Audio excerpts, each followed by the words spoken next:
Hello friends, आज हम accounting के प्रोसेस के बारे में पढ़ेंगे। सबसे पहले बिजनेस में होने वाली ट्रांजैक्शन को हमें आइडेंटिफाई करना पड़ता है।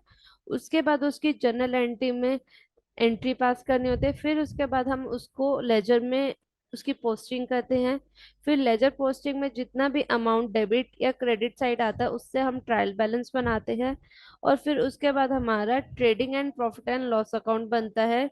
फिर उसके बाद अगर हमारा नेट प्रॉफिट या नेट लॉस होता है फिर एंड में जाके हमारी बैलेंस शीट प्रिपेयर होती है। ये जितना भी स्टेप था मैनुअल अकाउंटिंग का था। बट आजकल हमारे पास सॉफ्टवेयर आ गया है, तो हमें इतनी चीजें इतने कंप्लाइंसेस फॉलो नहीं करने पड़ते। अगर हम टैली की बात करें तो टैली में हमें सिर्फ वाउचर एंट्री पास करनी होती है। वाउचर एंट्री अगर हमने ठीक से उधर डेबिट और क्रेडिट लिया तो हमारी trial balance, profit and loss और बैलेंस शीट सब कुछ बन के अपने आप ऑटोमेटिकली प्रिपेयर हो जाती है।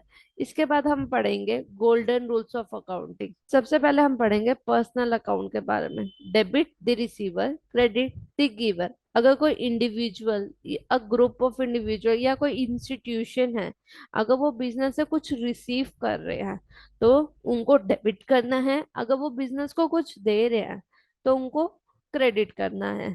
ऐसे ही नेक्स्ट हम पढ़ेंगे रियल अकाउंट के बारे में। Debit what comes in, credit what goes out. अब इसमें कोई मेरे बिजनेस के एसेट्स या कोई कैश इन्वॉल्व होता है, अगर वो बिजनेस में आ रहा है तो उसे डेबिट करो। अगर बिजनेस से जा रहा है तो उसे क्रेडिट करो। जैसे मैंने मशीनरी परचेज करी कैश में, मशीनरी एसेट्स है मेरी, वो बिजनेस में आ रही है तो मशीनरी अकाउंट डेबिट। और कैश मेरे पास से जा रहा है to cash account.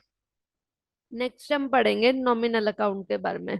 Debit all expenses and losses, credit all income and gain. इसमें सिर्फ चार तरीके की चीज आती है: expense, loss, income and gain. अगर बिजनेस में कुछ खर्चे हो रहे हैं या जो नुकसान हो रहा है सबको डेबिट करो। अगर कुछ कमाई हुई है, इनकम हुई है या कुछ गेन्स हुए हैं तो सबको क्रेडिट करो। इन रूल्स के अकॉर्डिंग ही हम अपनी जर्नल एंट्री सारी पास करते हैं।